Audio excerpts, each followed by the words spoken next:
Outside it's dark, the moon hiding by stars. Boa noite a todos. A querida Temis me elogiou muito porque ela é uma filha do coração, já nos adotamos, mas na realidade é um exagero de filha para a mãe. Vou falar sobre os caracteres da doutrina espírita.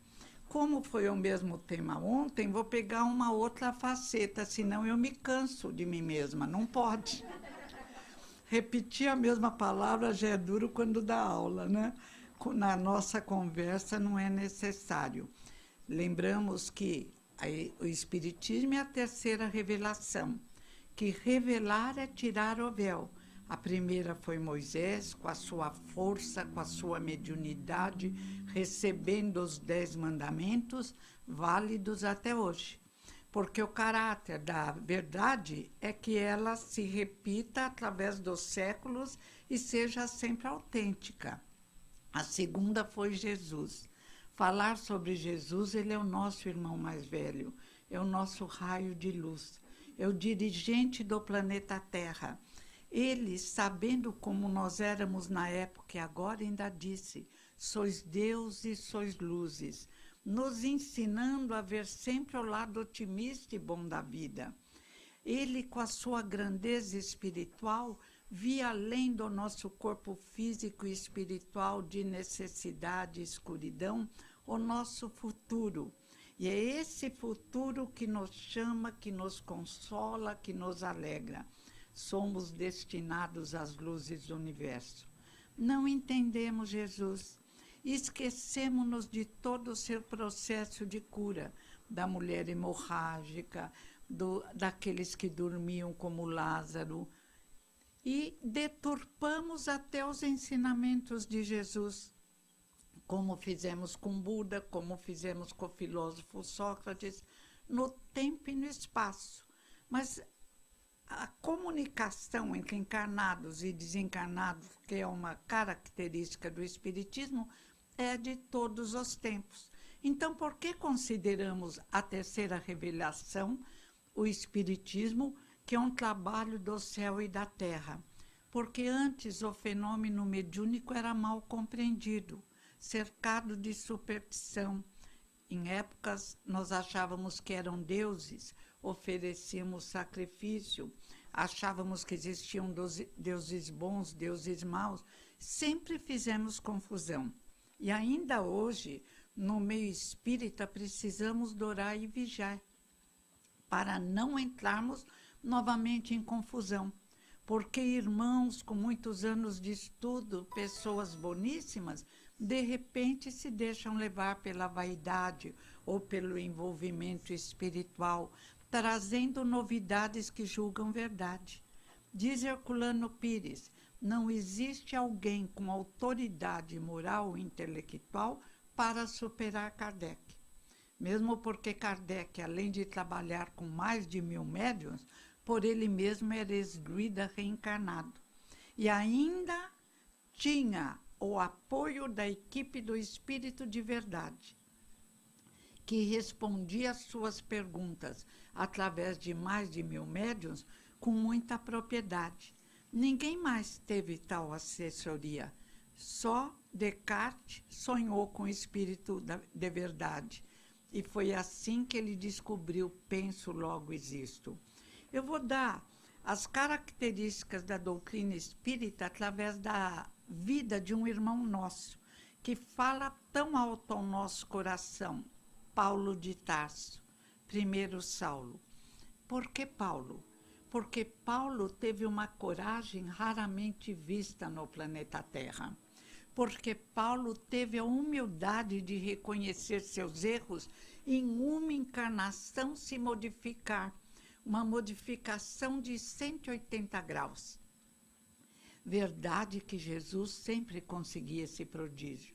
Daquele grupo de discípulos desajustados, ele fez homens de bem, centrados, relativamente equilibrados dentro da possibilidade de equilíbrio.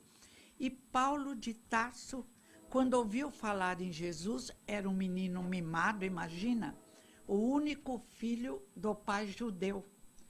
Jesus judeu, Paulo judeu, Maria de Nazaré, o grupo de apóstolos, porque na época os judeus eram o povo mais preparado da terra, devido à crença no Deus único, que fazia com que o pensamento disperso nos templos de pedra se voltasse para o alto, como que melhorando a atmosfera espiritual onde se localizavam os judeus.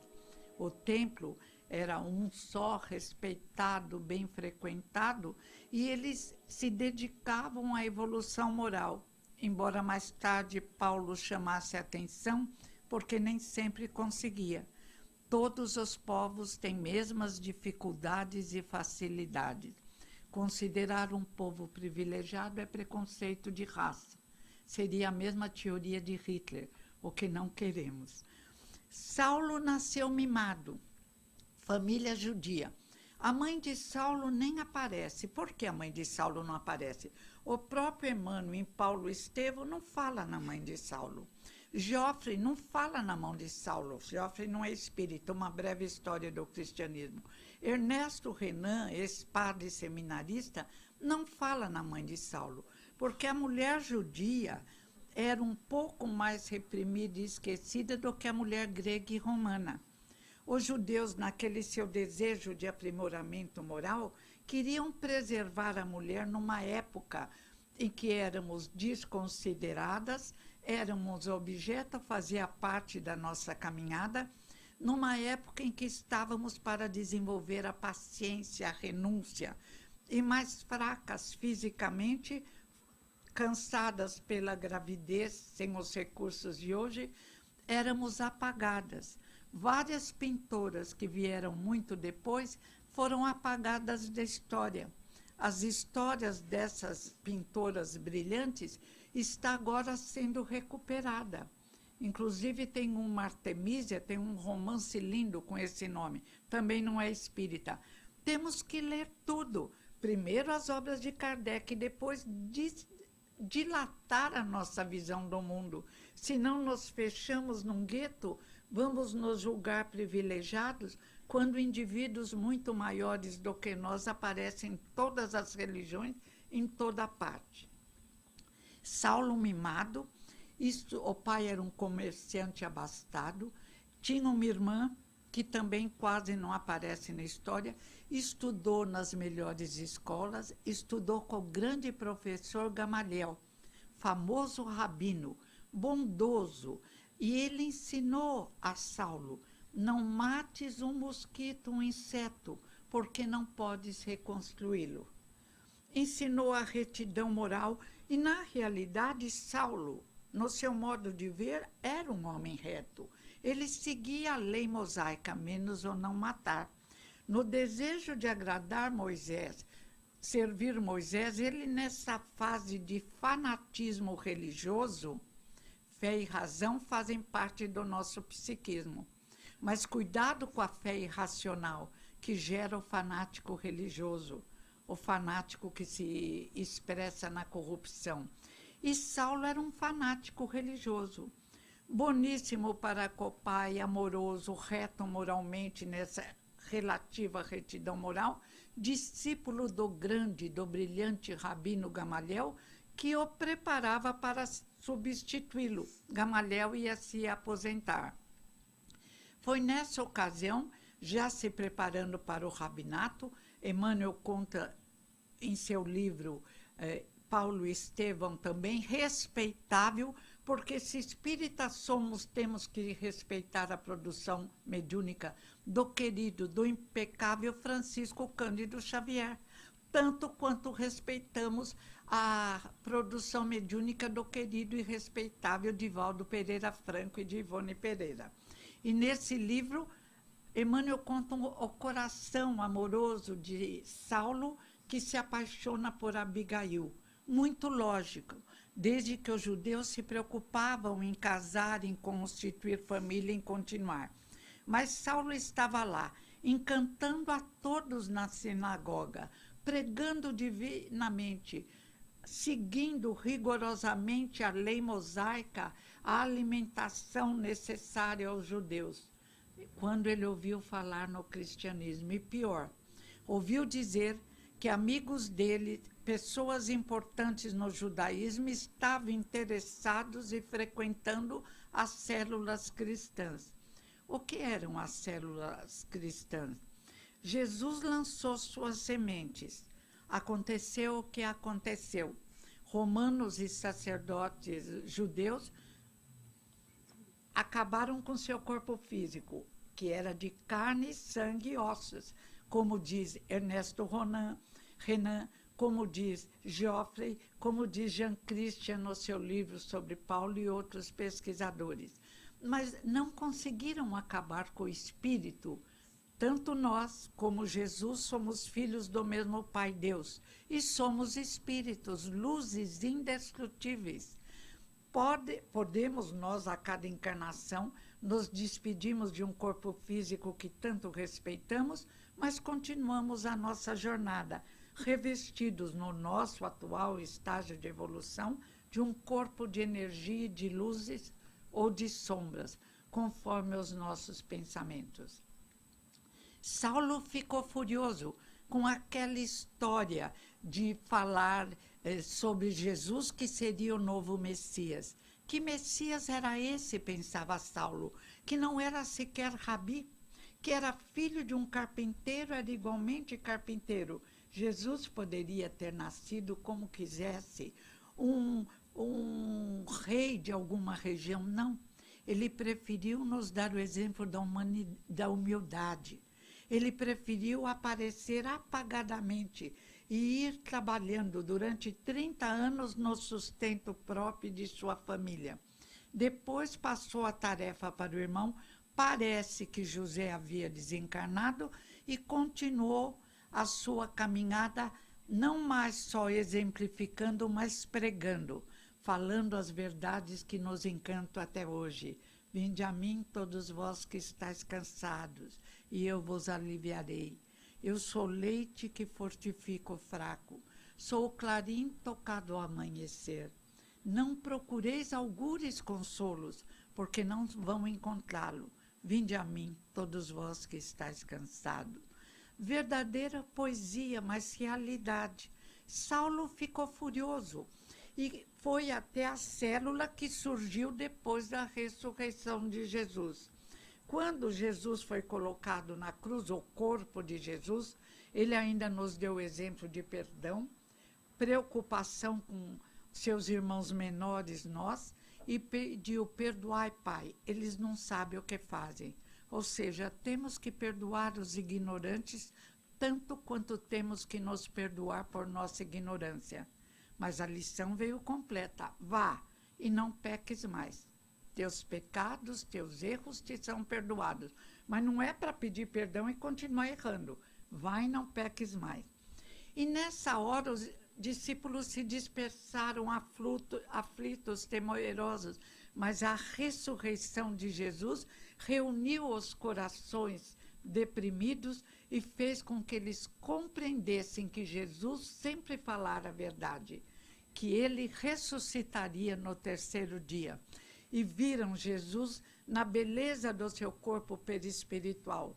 Seu corpo era de carne, o perispírito, diz a Gênese, era formado pelas melhores partículas da energia cósmica universal. Se o nosso perispírito tem propriedades como absorção e radiação, confirmada por fotografias da câmara Killian, imagina a irradiação do corpo energético de Jesus de Nazaré. Novamente, tendo fé em Jesus, eles reiniciaram a célula cristã lá em Jerusalém e foram se espalhando em outras partes, confirmando, regando as sementes espalhadas pelo Mestre de Nazaré. Mais tarde, Saulo diria, já como Paulo: se Jesus ressuscitou, todos nós ressuscitamos. E quando começou a surgir uma teoria que se firmaria no segundo século do cetismo, dizendo que Jesus não tinha corpo de carne, Paulo novamente, agora já como Paulo, se levantou e disse: se Jesus não tem corpo de carne, vã é a nossa pregação. Realmente, Jesus de Nazaré veio, vestiu a roupa de carne e se fez homem, para nos ensinar a arte de bem viver. Estevão tem uma história longa que Emmanuel conta em Paulo e Estevão, linda. Era judeu, o pai foi preso porque desacatou a autoridade, Estevão também foi preso e foi embora como escravo. Mas quando o importante ficou, o precônsul ficou doente, Estevão o atendeu tão bem que ele foi libertado, com o pedido de mudar de nome, e se transformou em Estevão. Então, Saulo não tinha a capacidade de descobrir que ele era irmão da sua própria noiva, e foi ouvi-lo. Estevão falava tão bem que emocionou demais Saulo de Tarso. E ele ficou irritado com aquela emoção, porque achava que Estevão era um impostor. E trabalhou no sentido de fazer com que matassem Estevão. Ele sabia que os judeus eram inflexíveis e rígidos nesse ponto, e auxiliou no apedrejamento. E aí já houve um fato que abalou o coração de Saulo. Como todos os corações, alegoricamente falando, os espíritos, melhor dizendo, são abalados quando não encontram remédio no trabalho, no bem e no amor. Saulo matou o irmão de Abigail. Ela chegou quando o irmão estava morrendo e o reconheceu. Ele acabou o noivado e a noiva desencarnou. Ele já estava com o coração muito abalado. Havia matado Estevão, ficou impressionado com a serenidade de Estevão e pelo fato de Estevão, ainda reencontrando a irmã, falar para ela: este é seu noivo, respeite-o, é um seguidor de Moisés. Era uma grandeza, Estevão era um espírito muito nobre. Então, Saulo, já com o coração abalado, falou: agora eu acabo com o cristianismo. Cristianismo e espiritismo trazem a mesma verdade. O espiritismo não é nada sem Jesus de Nazaré. O espiritismo não é nada sem a comunicação entre encarnados e desencarnados. Não é espiritismo. Pode dar o nome de qualquer filosofia. As características do espiritismo, o que o define exatamente: o amar a Deus sobre todas as coisas e ao próximo como a si mesmo. A chave, o princípio é a caridade. Não podemos ser egoístas. Exatamente o estágio que estava Paulo, como Saulo, não poderíamos ter. O egoísmo, a arrogância, a inflexibilidade, o considerar-nos acima dos outros. Somos todos alunos na escola terra, todos. Só Jesus é mestre. Bom, dizia Jesus, só o Pai, só Deus. E Saulo saiu, conseguiu todos os documentos para ir a Damasco lutar contra os cristãos. Ele torturava, ele tirava, permitia que tirassem os bens, ele maltratava os cristãos, porque é um convite a todos nós. Sempre que nos entregamos à intolerância religiosa, perdemos a razão. Somos todos irmãos. E Kardec nos diz: depois todas as religiões se fundirão. Aí é uma opinião minha. A ciência está crescendo. Já chegou através da parapsicologia ao corpo de energia, ao perispírito, que eles chamam de corpo bioplásmico. Vai chegar ao espírito. Existe, por exemplo, um livro de 5 neurocientistas americanos, O Cérebro que se Transforma, coordenado pelo Dr. Norman. E lá eles se perguntam: de onde vem o pensamento? Porque eles estudam casos em que o pensamento corrige necessidades do cérebro do corpo físico. Então, o pensamento não pode estar dentro do corpo físico. Casos de um senhor que teve um AVC e o cérebro ficou destruído. E ele se recuperou. De onde veio essa cura? As barreiras estão caindo. E todas as religiões se fundirão na compreensão da reencarnação, da inexistência da morte, da comunicação entre encarnados e desencarnados. Mas até então Saulo não sabia disso tudo, das características do cristianismo que novamente reaparece. Jesus reaparece, não agora em corpo, mas em espírito através dos seus ensinamentos. E ele foi a cavalo, diz Emmanuel, com 2 servos. E nas portas de Damasco, uma luz se irradia fortemente, ele fica cego, literalmente cai do cavalo. Os seus empregados o colocam numa hospedaria e vão embora.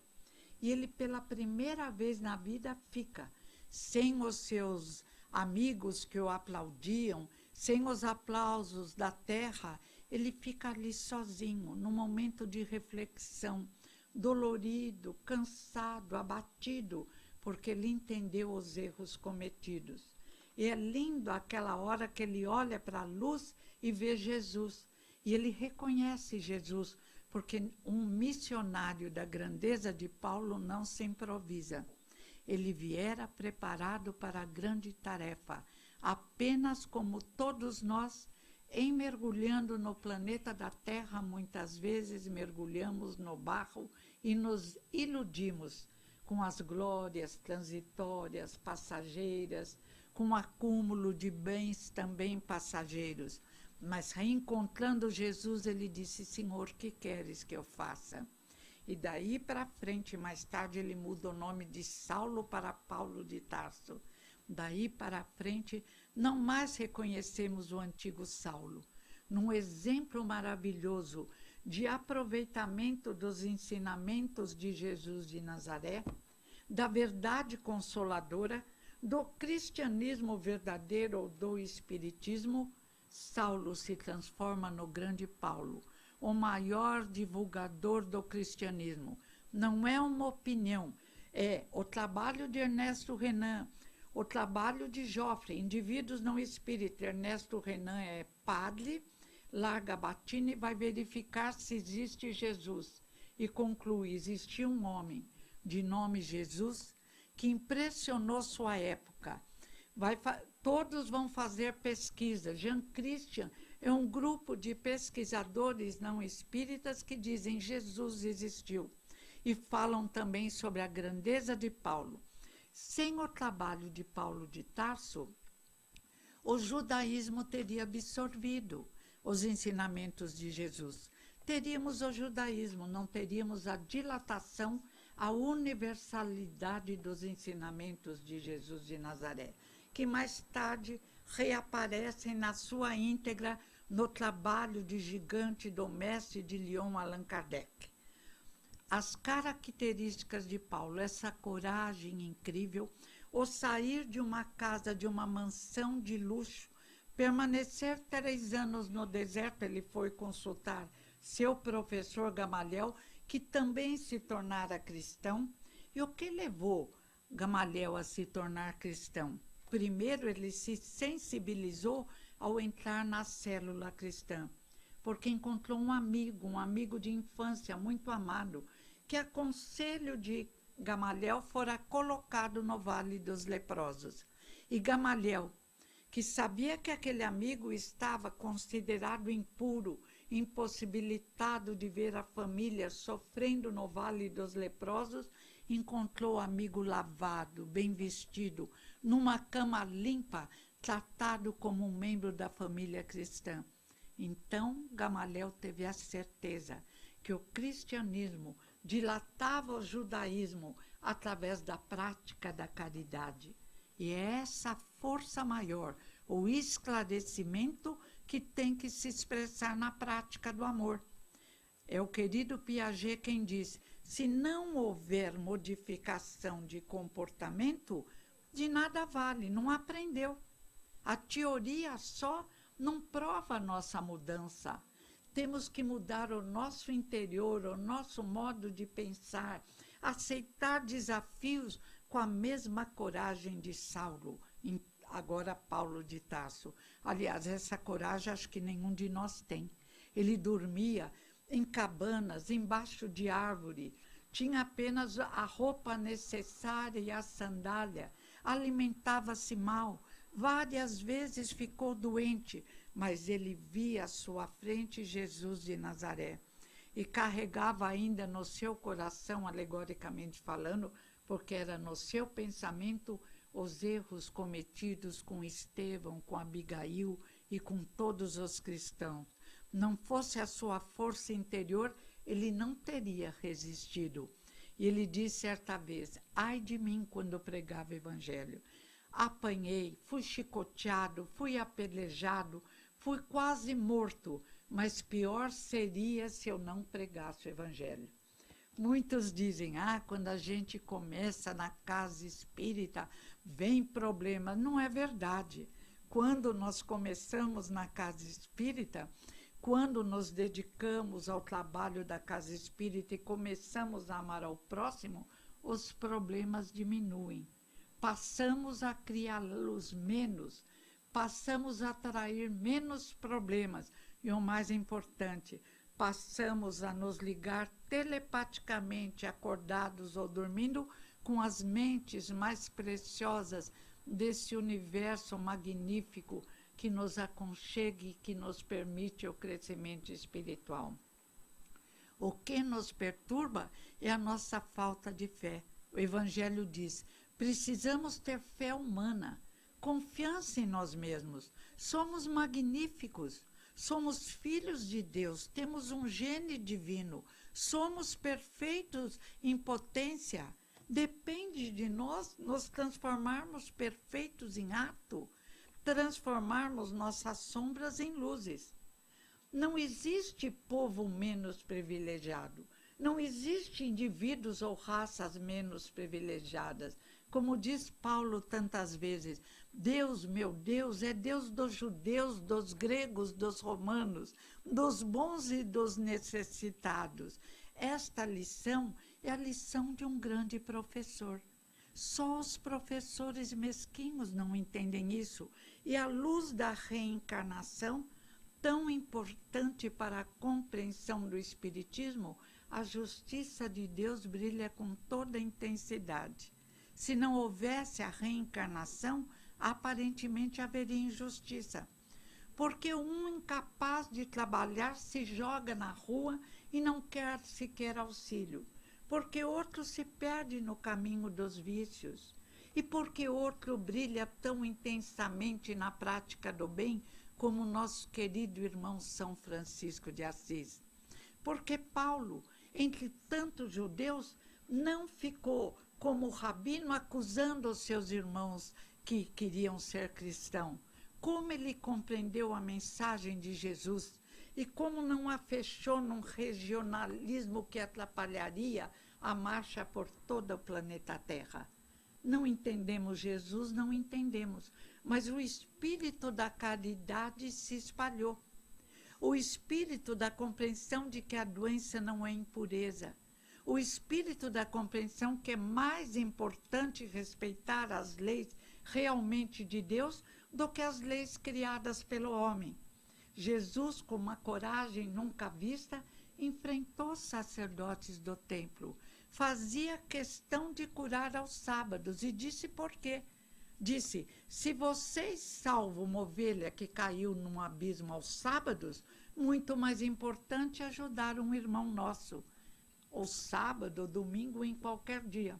Disse também, por que tanta preocupação com a alimentação? Não é o que entra pela boca que torna o homem impuro, é o que sai da boca. É a nossa impureza interior, é o nosso orgulho, o nosso egoísmo, a nossa vaidade, que não tem razão de ser. Nascemos e estamos evoluindo num grão de areia do universo infinito, com bilhões de mundos mais brilhantes, com irmãos maiores e com mundos de necessidade, nos quais seremos convidados a trabalhar. Não vai faltar emprego para alguém. Existe trabalho demais nesse universo maravilhoso que nos recebe. Mas agora a nossa tarefa é melhorar a condição do planeta Terra. Se Paulo, um indivíduo antes torturador, inflexível, que causou tanto mal, conseguiu Ao ver Jesus, esta modificação incrível, todos nós que não temos a grandeza de Paulo, temos a lei de Deus dentro de nós, na nossa consciência, e temos condição, se nos esforçarmos, para a grande mudança. São Francisco de Assis era também um menino mimado. Rico, apesar de filho da classe média e não era nobre, ele adorava se vestir como nobre. Dizem alguns, a Fragoli, italiana que fez uma das biografias dele, disse que ele se modificou depois da guerra. Mas eu acho que essa modificação veio vindo devagar. E São Francisco, o pai o expulsou de casa, ainda ele na lenda deixa a roupa com o pai e parte pelo mundo, ensinando aos seus discípulos a amar a Deus, a servir ao próximo, a respeitar os animais, a agradecer a Deus através da alegria, do sorriso. Mais tarde proibimos o sorriso. Em muitas casas espíritas gostam de andar sérios. Não é a prática exterior, é o que o coração, é o que o pensamento expele que faz com que consigamos auxiliar o nosso querido planeta Terra. Paulo partiu para Corinto, Antioquia, nos lugares onde havia depravação, necessidade imensa, lição do Evangelho, o homem de bem do Evangelho. Não é para nos fecharmos, tentando ficar puros, nos fechando, não. Andai pelo mundo como homem de bem à luz de Jesus de Nazaré. Este é o exemplo que tantos nos deram. Mas é claro que somos frágeis. É claro que temos defeitos e sombras do passado. Então, para entrar em locais de necessidade e dor, só podemos fazer em grupos, bem preparados. Um amigo meu de Cambé, um moço lindo, toda a família dele, eram 3 homens e o casal de pais, eram alcoólatras ou alcoólicos, como dizem hoje. E ele e um irmão conseguiram se curar, outro não. Ele substituiu a bebida por Coca-Cola. Hoje dizem que Coca-Cola é veneno, mas é menos veneno que o álcool. Deixa ele tomar Coca-Cola. E ele criou um grupo para auxiliar alcoólicos. E foi falar no grupo. Médico maravilhoso, só que ele fez homeopatia. Porque quando ele fez o curso de medicina brilhante, que ele é muito inteligente, ele bebia muito e não se sentiu seguro para trabalhar como médico comum. E quando ele foi trabalhar com esse grupo de alcoólicos, pela primeira vez, depois de 20 e poucos anos, ele começou a sentir vontade de novamente beber. Aí seu Hugo de Cambé, que era o diretor dessa casa linda, que esse moço maravilhoso frequentava, casado com filhos, falou para ele: saia já desse serviço. Você ainda tem os resíduos do passado e esse não é o serviço ideal para você. Estão te envolvendo. Tem outros serviços. Vá fazer a sopa, vai ajudar os pobres. E foi dessa forma que ele conseguiu novamente continuar no caminho de dizer não ao álcool, dizer não a qualquer droga, auxiliando o nosso querido planeta Terra. Mas dizem, Paulo depois morreu. Claro, ele também já tinha idade. Ele foi para Roma e lá continuou a pregar. Lucas foi ajudá-lo. E com aquela coragem que sempre o caracterizava, quando foi condenado à morte, ele foi serenamente. Como disse Sócrates na mesma oportunidade, quando foi condenado a morrer, a tomar cicuta. Quem não acredita que a morte exista tem que ter serenidade nessa hora. E Paulo foi, ainda disse que o soldado, não sei se é lenda, mas é bonita a história, tremia, ele disse, faça a sua tarefa. Chegou a hora, pode cortar minha cabeça. E dizem que nessa hora a espiritualidade superior levou Paulo para regiões melhores.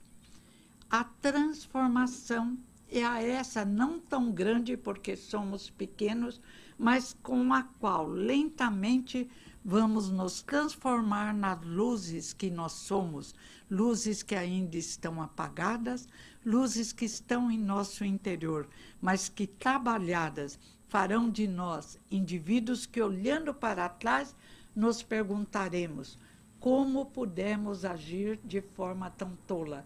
Como, quando nos lembramos de algumas artes que fazíamos na infância, damos risada e perguntamos como podíamos ser tão tolos. É isto que o Espiritismo, o Consolador prometido, veio fazer por todos nós. O resultado é duradouro. Muitas vezes nos encantamos com promessas vazias de algumas expressões religiosas. Muitas vezes, novamente, mergulhamos no orgulho e no egoísmo, mais preocupados com a conquista dos bens materiais do que com o nosso crescimento espiritual. O Espiritismo é claro. Felicidade é ter o necessário e consciência tranquila.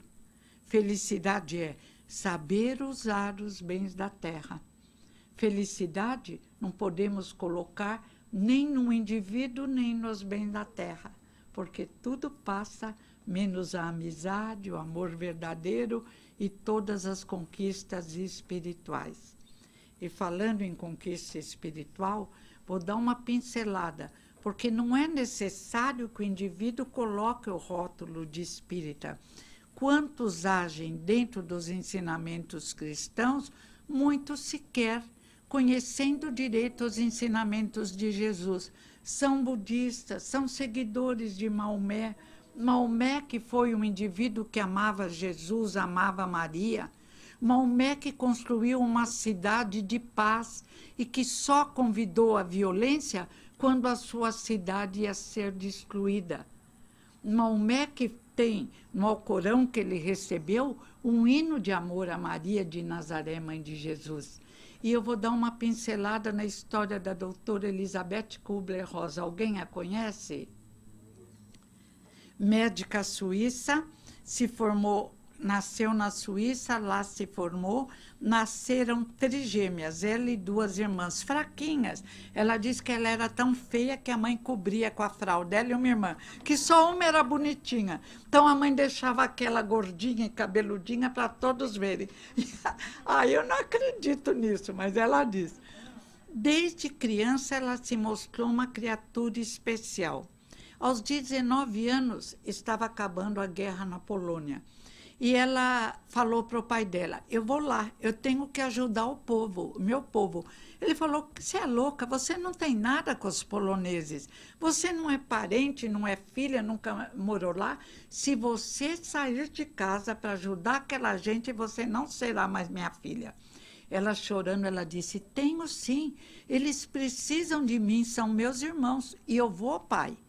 Ele a expulsou de casa, ela foi com a malinha, a mochilinha nas costas e ficou lá ajudando 3 ou 4 anos, correu riscos, mas voltou para casa tranquilamente. Quando ela chegou, o pai novamente expulsou, eu te avisei. Ela chorou muito, mas foi morar com uma amiga num apartamento perto do pai. E todos os dias ela ia lá falar para o pai quanto ela o amava. Devagar, ele adorava a filha, o seu coração se sensibilizou e ele aceitou-a de volta. Ela fez brilhantemente o curso de medicina, conheceu e casou com um americano lá mesmo na Suíça e veio morar em Nova York. E ela e o marido, que também era médico. E começou a trabalhar no hospital municipal. 2 coisas que ela não queria. Morar aqui, ela queria ficar na Suíça e trabalhar no hospital municipal. Lá ela viu, primeiro, que os doentes em estado terminal eram maltratados, relegados aos quartos mais longínquos. Ela falou, isso não é ser humano, é preciso apoiar o indivíduo até a hora da morte, ainda que ele morra, que ele receba carinho, remédios que tirem a dor, todo auxílio. E, se possível, que ele vá morar com a família nos últimos tempos, para que ela dê o apoio de que ele necessita. Foi expulsa de 3 hospitais, até que em um hospital municipal aceitou-a. E ali ela começou também a fazer psiquiatria para entender melhor seus doentes. Era uma médica diferente, muito humana. Ela conversava, saía mais tarde para conversar com cada doente que ela atendia. Perguntava das suas dores, se ele estava melhor. E foi assim que, sem querer, ela descobriu que muitos em estado de quase morte se viam no teto da sala de tratamento e o corpo, aparentemente já morto, o corpo não conseguia, não era pelo corpo que eles viam, era um outro corpo que estava no teto do quarto e que acompanhava tudo o que acontecia na sala. Delírio não, porque eles falavam o nome dos remédios, os tratamentos que foram aplicados, a conversa dos médicos. Nunca ninguém se interessara por esses doentes. A doutora Elizabeth começou a tomar nota e descobriu que a morte não existe. E descobriu que existe algo além do corpo físico que permanece vivo. E ela começou a anotar e divulgar. Ela recebeu 18 prêmios por esse trabalho. Enquanto isso, o marido ficou um pouco enciumado e quis se separar. Falou: você não precisa de mim. Você é recebida e amada no mundo todo. Você não precisa de nós. Ela tentou, ele não quis mais, então ela falou: você fica na nossa casa, uma casa linda que ele construíra. Você a construiu, é sua. Eu vou comprar para mim uma casinha pequenininha que existe no meio de um bosque. Está à venda e lá eu vou ouvir o canto dos pássaros. Mas seremos sempre amigos. Nós dois tomaremos conta dos nossos filhos. Foi combinado e foi feito assim. Nenhum dos dois se casou de novo e atendiam aos filhos, um casal de filhos que ela custou muito a ter. Teve 3 abortos espontâneos. Enquanto isso, apareceu a AIDS, terrível epidemia. Os médicos tinham medo de se aproximar dos doentes. Não se sabia como era passada. Elizabeth Kubler-Ross não. Atendia, abraçava, beijava. Ela dizia: eu tenho certeza que não é contagiosa como pensam. E fez mais. Construiu um instituto para receber crianças com AIDS, porque as crianças foram rejeitadas pela sociedade, o medo do contágio. E ela disse: aprendi com Madre Teresa de Calcutá. Um indivíduo que cresce arrasta centenas. É o fermento que leveda a massa, disse Jesus. E foi assim que Madre Teresa de Calcutá, da longínqua Índia, amparou, inspirou Elizabeth Kubler-Ross em Nova York. Aí foram descobrindo que AIDS não era tão contagiosa, custaram a descobrir, então foram acalmando. Mas, enquanto isso, ela foi procurar, ela era muito curiosa. Ela queria saber agora e os que morriam. Os que não morriam voltavam para o corpo físico. E os que morriam, já que eles não morriam, que o corpo morria, mas eles deviam estar em algum lugar, vamos ver se conseguimos nos comunicar com eles. Começou a perguntar e descobriu algumas sessões de materialização. Encontrou tempo para se dedicar às sessões de materialização. Conversava com os espíritos, encantava-se com os espíritos, sobretudo com um que crescia na frente de todos. Ele começava como um pigmeu e se tornava quase um gigante. E foi ali que ela descobriu que realmente a morte não existia. Ela teria lido o livro de Kardec? Não sei, porque na Rússia ex-materialista, depois da descoberta da antimatéria, eles fizeram um seminário para estudar o mestre de Lyon, que sem aparelho algum descobrira a inexistência da morte. Kardec foi o pioneiro. Doutora Elizabeth veio no meio dos médicos, no meio dos cientistas. E, corajosamente, tudo que ela descobria, ela escrevia, apresentava ao mundo. Foi um pouco rejeitada depois dessa descoberta e de seu comparecimento às sessões de materialização. Foi considerada até louca por alguns, não ligou. O que ela achava que tinha que fazer, ela fazia. Não se preocupava com a opinião do próximo. Foi envelhecendo e chegou a hora da grande partida. E foi a hora da exemplificação. De nada vale falar se não exemplificamos. Aqueles que nos rodeiam, os que nos observam, encarnados e desencarnados, verificam-nos, estudam-nos por nosso comportamento. Eu falo sempre para os meus filhos, não surtem. 1000 olhos te acompanham, vocês estão sendo filmados. E é verdade. Em todos os instantes da nossa vida estamos sendo filmados. Ninguém julga o ser, diz Herculano Pires, baseado em Kardec, no livro O Mistério do Ser ante a Dor e a Morte. Mas nós nos julgamos. E inflexíveis nos julgamos quando amadurecemos com inflexibilidade. Às vezes queremos lições terríveis pensando que somos Saulo ou Paulo de Tarso, mas não temos condição. Temos que ter paciência, tolerância conosco e com o próximo, para que todos juntos possamos crescer para a luz. Elizabeth Kubler-Ross ficou doente, teve vários derrames, e o filho conta que ela continuou alegre, risonha, conseguindo se comunicar através de alguns sinais pelos olhos e pelo amparo do filho. Não conseguia escrever. Nunca, diz o filho aos amigos que a visitaram, perdeu a alegria, o bom humor. Adorava, a única coisa que ela queria é ficar, ela só podia ficar deitada, mesmo sentada era difícil às vezes.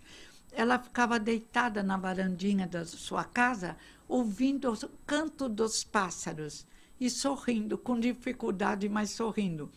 Desencarnou suavemente e tenho a certeza que brilha intensamente trabalhando pela humanização da medicina e dos médicos e continua auxiliando, transmitindo paciência, tolerância, amor a todos aqueles que já entrados em anos ou por doenças graves se encontram em quase morte e muitos conseguem ainda diminuir a doença e continuar a viver. É espírita? Pergunta o Evangelho. Importa se não o for?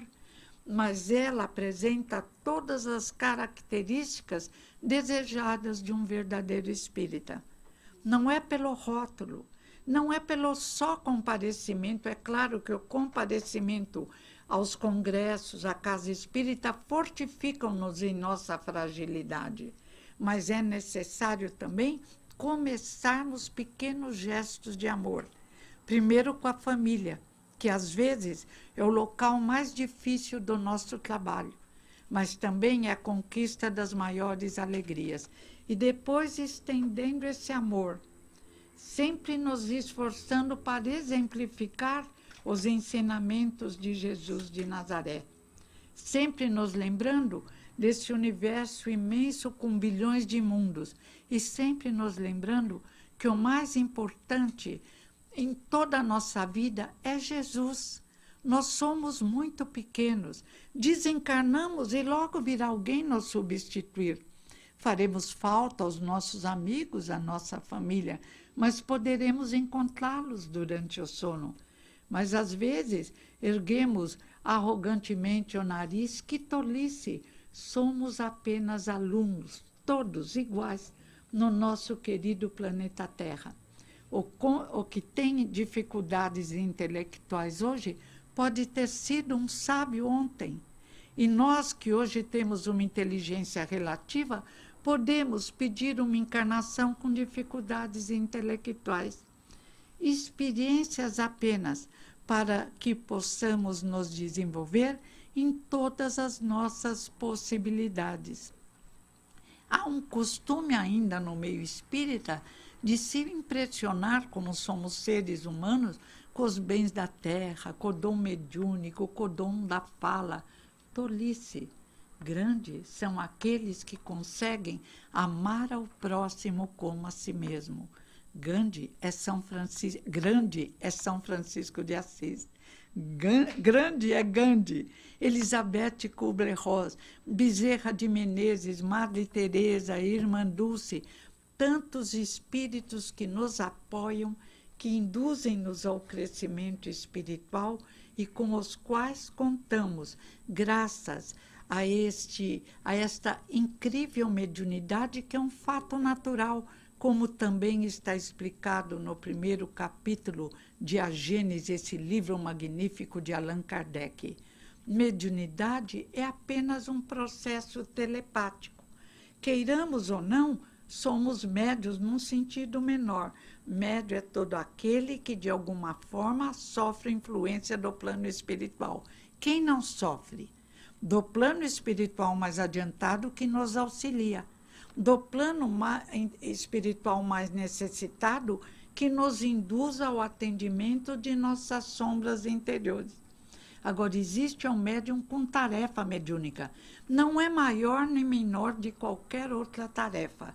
Todas as tarefas são importantes. Há ainda em nós resíduos do horizonte profético. Quando caímos de bruço, reverenciamos grandes médiuns, amamos e respeitamos, mas não podemos endeusá-los. Se aquele médium que serviu a aprendizagem de Elizabeth Kubler-Ross não houvesse sido tão endeusado, talvez não tivesse perdido a grande oportunidade que estava tendo. Depois disso, ele se desequilibrou pela vaidade. Estamos na Terra não para sofrer. Estamos na Terra não para pagar dívidas. Deus não é um agiota. Não cobra com juros correção monetária. Não precisa e não quer nosso sofrimento. Não precisa e não quer nosso sacrifício. Criou-nos para ser felizes. A nossa felicidade, nós a construímos, aprendendo a ligação com as luzes do universo, aprendendo a nos superarmos nos momentos de crise, aprendendo que dificuldades existem, como diz Bezerra, problemas existem e são apenas ingredientes de evolução. E para encerrar, eu vou recitar uma poesia de Maria Dolores. Não é um convite ao sofrimento, porque denominamos sofrimento tudo que é dificuldade. Tem uma dificuldade na faculdade, já diz, ai, que sofrimento, o que é isso? Como chamava aquele querido menino que dizia, a vida é dura para quem é mole? Jerônimo Mendonça. A vida é dura para quem é mole, para quem é preguiçoso, para nós não, porque estamos aprendendo a compreender Jesus de Nazaré. Vamos ver se eu lembro. Se eu não lembro, eu improviso, não fica tão bonita, mas não paro. Maria Dolores, em teus dias de dor, recorda uma querida, aquilo que para a vida é processo de crescimento. Como o buril, um corte aqui, um corte ali, a alma se transforma em objeto de luz e de crescimento. Ai, esqueci. Então, vou deixar e vou recitar uma do meu pai. Sobre a morte, que também não falei hoje, que a morte é apenas uma mudança de corpo físico. Não procures no túmulo vazio alma querida que deixou a terra. A vida encerra a morte encerra a vida como eterno desafio. Ninguém fica no túmulo sombrio, onde somente o corpo é que se encerra. A alma se eleva além da morte e erra em mares de bonança e de amavio. Olha no céu, na quinta dimensão, no firmamento, o ser querido que te deixa aflito. Has de encontrá-lo quando, no momento, vencendo a ilusão do teu tormento, possas falar-lhe pelo pensamento. Outra grande característica do querido ensinamento de Jesus e de Kardec. A morte não existe. Somos imortais, somos indestrutíveis e não nos esqueçamos. Somos deuses e somos luzes. E lembremos São Francisco de Assis, sorria, porque sorriso é gratidão a Deus pela bênção da existência. Nos momentos difíceis, sorriso amarelo. Nos momentos felizes, sorriso amplo, largo, e do nosso coração o magnetismo sai, ajudando a transformação do nosso querido planeta num mundo de paz, num mundo de luz. Obrigada.